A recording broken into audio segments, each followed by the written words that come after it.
I'm building a clock, a big clock. It's a kind of a monumental scale. It's inside a mountain in West Texas. It's the invention of a brilliant guy named Danny Hillis, had been thinking about it for a long time. And it's a symbol for long-term thinking. It's a clock that, you kind of think of it, sort of ticks once a day and, dongs once a century, and the cuckoo comes out once a millennium, that sort of thing. So and it keeps time. It's a completely mechanical clock. It's powered by thermal night-day cycles.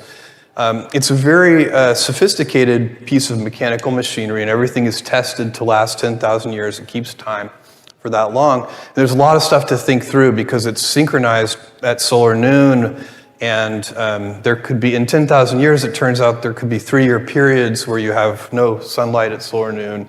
Asteroids hit the Earth and change the axis of rotation of the Earth. We have to account for things like that. And so beyond just the normal precession of the Earth. So it's a very complicated mechanical piece of equipment. But what's the purpose, you would say? This is an odd thing to do, to spend any time on. And I think symbols are really important. Symbols can be very, very valuable.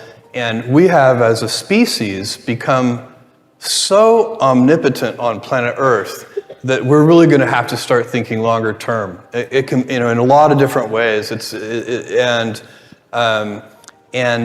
you can accomplish so much if you think long term that you can't if you think short term. So if I said to you, I want you to take this mission, I want you to solve world hunger in 5 years, you would rightly just turn down that mission. You would say, that's not possible, why would you even bother trying? But if I said to you, let's solve world hunger in 100 years, now that's actually much more tractable. Now you can think about it and you can say, okay, well, how do we create the preconditions that are necessary to solve world hunger?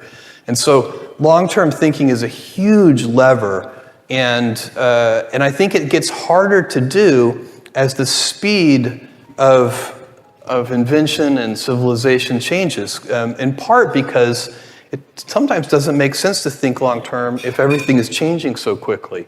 That's why, kind of taking that back to the customer needs that I was talking about before, you need to find those things that we know as a society that we'll want even 100 years from now, and then make sure that we go about working on those things.